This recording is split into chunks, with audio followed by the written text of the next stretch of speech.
久しぶりです。トレンディー翔です。本日は Xperia 10 4を購入したので、こちらをレビューしていきたいと思います。私自身、iPhone 3GA の頃からずっと iPhone を使ってきた生粋の Apple 信者でございます。しかしながら、昨今の円安事情でそろそろ割とマジで iPhone が買えない時代が来るかと思い、本製であるソニー製品、こちらであれば円安が続いても買える可能性があるかもしれない。そう思って今回 Xperia を購入してみました。紹介していきたいと思います。まず箱ですね。ペラッペラの箱ですね。これは SDGs って言うんですかね。まあ環境に配慮した箱なんでしょうね。でこんな感じで、なんかこれに包まれてましたね。これも電気屋でもう開けられたんで、まあ開封からはできなかったですけど。でこうマニュアルがついてて、こんな感じですね。もう本当にもう最低限って感じですね。で、なんとですけど、電源コードすらついてないみたいなんですよ。ただ、見てもらえたら分かると思いますが、タイプ C なんですよね。今標準ですけど。なんで、家に何本も転がってるし、買おうと思えば100円ショップでもタイプ C のコード自体買えるので、特段問題ないですよね。箱はこんな感じですね。本当に最低限ですね。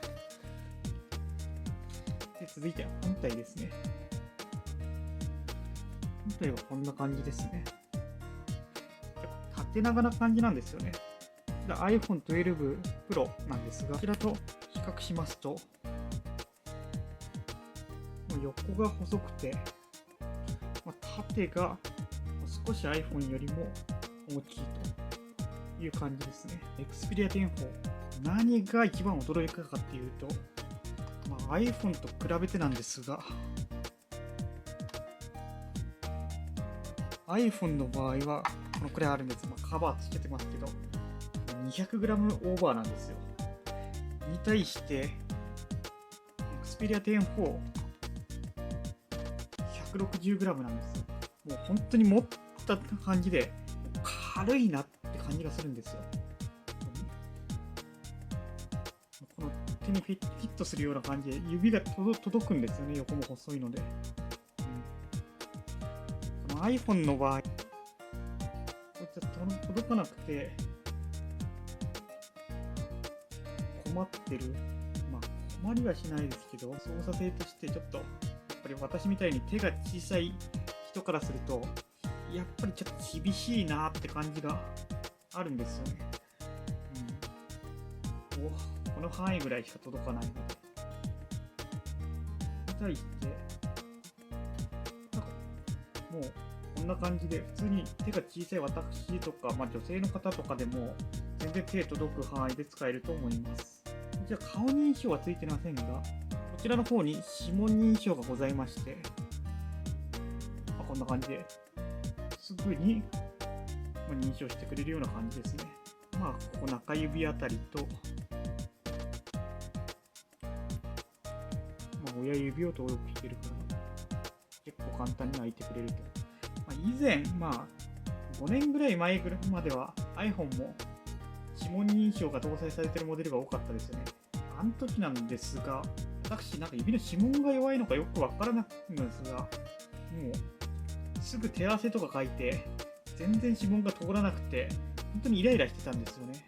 に対して多分、この、携帯の進化なのかもしれないですけど、今のこの、Android の認証とかですけど、当時と比べて格段にもう認証が良くなったなっていう感じがしますね。昔 iPhone のって本当に通らなくてイライラしてたんですが、こんな感じですぐ通るので、これがいわゆる進化なんだなっていう感じはしましたね。で、こんな感じなんですが、タイプ C、先ほど言ったタイプ C と、こちら隣マイクですね。で、こちらにスピーカーが、見えるかな。この辺にスピーカーがついてるんですけど、下だけしかついてないので、物慣れといった感じになりますね。なんで、ちょっと、音は厳しいかなとは思うんですが、スピーカーからBluetooth のスピーカーから音を出すとかすれば、まあ、大体問題はないかなといったような感じですね。で、あと、まあ、よく気にする方いますけど、これ、3.5mm のイヤホンジャックがついてるんですよね。これついてたらありがたいって言ってる、なんか、解雇中な方いますけど、まあ、使わないですよね、普通。今時、こんなの使えますよね、まあ、この前紹介した、こういう無線のやったり、こういうのですね。とか、こういうBluetooth のスピーカーだったり使えますね。最近私、まあ、ソニー品 GK、こっち、いや、なんでもないに、ちょっとなりかけてるようで、このカメラだったり、今使ってるマイクだったり、スピーカーだったり、イヤホンだったり、あれインターネットもだったり、いや、なんかソニー製品ばっかり買ってる気がするんですよね。この1年ぐらいでいくら使ったかなっていうような感じがしてるんですけど、まあ、私、もともと生粋の Apple 信者だったんですが、まあ、長らくあんまり買わなくなったら、なんか洗脳解けちゃったのかな。最近は本当に PC も、自作 PC なんで、Windows で、携帯も Android になってしまうんだったら、あれもう俺は、もう信者じゃなくなったんじゃないかなって思うけど、また10月とかになったらまた iPhone の14が出たりしたら買っちゃうんでしょうね、多分。いやー、まあそんな感じですよね。で、次なんですけど、せーの。やっぱりね、スペックの差も結構ありますから、iPhone と比べちゃうとやっぱり遅いかなっていう気はしますけど、せーの。せーの。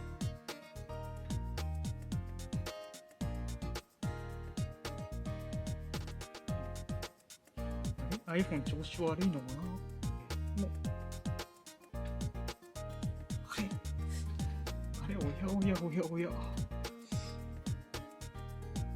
っと次が違って、ディスプレイなんですね。こっちら両方とも有機 EL なんですが、明るさはもうこっちの方がもう完全に明るくて、綺麗に見えますね。色が鮮やかなんですね。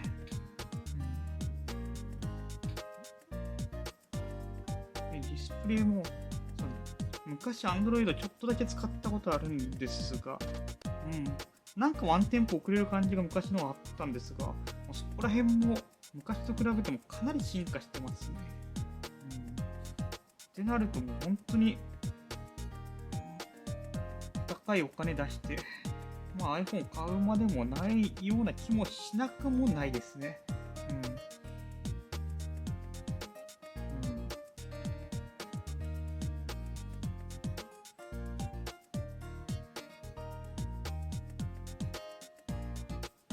iPhone の場合は AAC で、Android こちらの場合は LDAC っていう形式に対応してるみたいで、LDAC の方が音がいいと、言われて、それ目当てで買った部分もあるんですけど、で、実際に聞き比べてみたんですが、俺の耳多分腐ってるんでしょうね。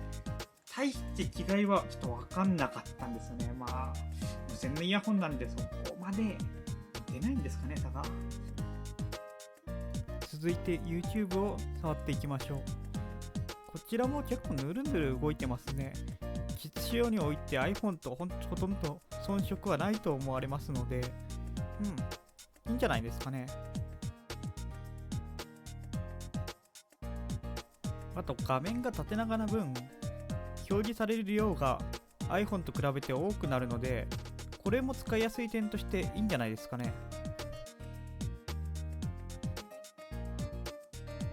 当たり前ではありますが、動画の再生も全く問題なくできますね。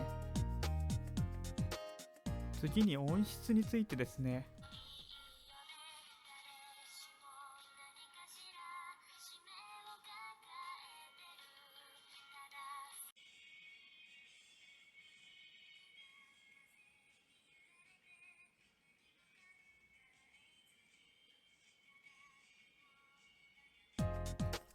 正直音質はまあいいとは言えないですね。やはりモノラルなのが影響してますね。ここはちょっとステレオにしてほしかったかな。やっぱり iPhone はステレオなんで音質はやっぱり違いますね。続いてはキャメラを見ていきましょう。まずは部屋の中でぬいぐるみを撮ってみました。左が Xperia で右が iPhone ですが、やっぱり iPhone の方が明るく綺麗に撮れてる印象があります。しかしながらこの感じで撮った感じだと実使用において大きな差が出るって感じではないですね。ただ拡大したら一目瞭然なんですよね。 iPhone の方はぬいぐるみの素材が結構見えてるんですが、 Xperia の方は完全に潰れちゃってますよね。やっぱりこういうところでカメラの差がやっぱ出ちゃうんですよね。普通に見たらあんま変わんないっていう風に見えますが、ズームしたりするとやっぱりあらが目立っちゃうんですよね。こちらが広角で撮った感じですね。映像としては先ほどと同じ傾向だと思います。やはり iPhone の方がいいですね。続いて望遠ですが、こちらは Xperia の方がかなり暗く映りますね。これ何回も撮り直したんですけど、ずっとこの傾向でしたね。望遠はやっぱ暗いのかもしれないですね。続いて夜景を撮ってきましたね。こちら噴水を撮ったのですが、こちら一目瞭然ですね。もう iPhone の方が圧倒的に明るくて綺麗で解像感もありますね。あとナイトモードで撮ってるのですが、Xperia の場合はどんなに頑張って手を止めようとしてもやっぱりちょっとは動くじゃないですか。それによって結構ブレちゃうんですよね。これ多分どう頑張ってももう三脚とか使わない限り厳しいんじゃないんですかね。まあスマホで撮影するときに三脚をいちいち持ち運ぶかって言われたら運ばないでしょう。ってことを考えると、夜の撮影はまあ厳しいと思ってもらった方がいいかと思います。こちら街灯を撮った時の写真なんですが、これは明るさがあると Xperia の方がいいように見える場合もありますね。 iPhone の場合は明るすぎてちょっと不自然に見えるなっていう部分もあります。続いての画像ですが、こちら真ん中あたりになんか文字が書いてあると思うのですが、もう圧倒的に見てもらえばわかると思うんですが、Xperia の場合文字が潰れちゃってるんですよね。もうどう見てももう iPhone の方がいいんですよね。設定が悪いっていう可能性も考えたんですが、よく考えてみてください。こういうスマホを使う層ってそんな設定がとか気にするそうですかね。私はそうは思わないですね。ってことを考えると、もうこのくらいしか撮れないってことなんじゃないですかね。こちら夜景遠くを撮った場合ですね。こちらはそんなに大差がないように見受けられます。続いて動画ですね。こちら Xperia の方を見てもらえばわかると思うんですが、ガタンガタンとちょっと揺れるたびに画面が大きくブレるような感じがするんですよね。これでちょっと見るに耐えないって感じになるんですよね。やっぱり動画もちょっと厳しいと思ってもらった方がいいかと思いますね。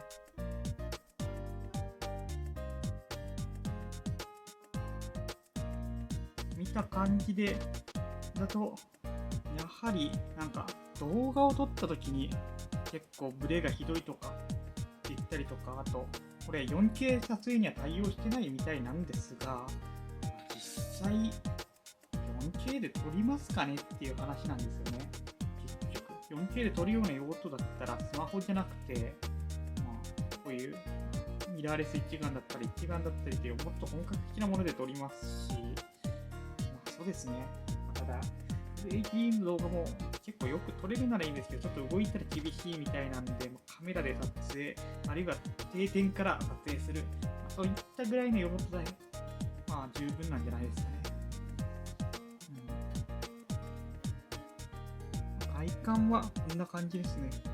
フェリカに対応してるんですよね。フェリカってもともとソニーのこの技術なんで、ついてないとおかしいかもしれないですが、そう。やっぱね、電車乗るときによく、iPhone の、フェリカのお財布携帯的なフェリカ使ってたんで、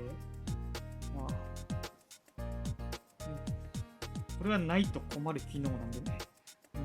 今使ったところ、ここについてるんでピッとすれば、普通に、電車乗れましたね。それで、いくらなんだって話ですよね。こちら楽天モバイルが一番安くて SIM フリー版で 59,800 円、これが一番安い定価での値段ですね。ぶっちゃけこれに6万出すんだったら、例えば iPhone SE とか選択肢に入ってくるので、まあ定価で買うのはおすすめできません。しかし私は安く手に入れたかったため、安く手に入る方法を探しました。その結果、電気屋で9800円、一括9800円で買うことができました。キャリアで買ってるんで、月の通信料がちょっと高くなるのと、ある程度の期間使わないと、ブラックリストに入ってしまうみたいなので、そこら辺注意が必要なのですが、内訳で言うと、事務手数料が3000円、機種代が一括で9800円、で、プランが月額のギガ放題の7200円のプランに入らないといけないみたいです。ってなると、3万5000円ぐらいとなります。最低3ヶ月は利用しないと、ブラックリストに入ったりする可能性が高くなるっていうことでしたね。例えばですけど、このギガ放題のプランを最初はギガ放題で契約して、2ヶ月目からもっと安いプランにするとか、あるいは Y モバイルなどに契約するとかっていうこともできるのかな。安くする方法はもっとあるみたいですね。いずれにしても定価で買うのはおすすめできません。私の意見としてなんですが、これを6万で買うかって言われたら定価では絶対買わないですね。よくて49,800円、このくらいが妥当なとこじゃないかなと思います。中華製だったら多分4万もしないぐらいのスペックで同等のものが手に入るのかなと思います。日本製を持てるっていうステータス的なことを考えるといいのかなと思ったり思わなかったり、でも定価で出すんだったらやっぱり iPhone SE を買うかなといったところかなと思います。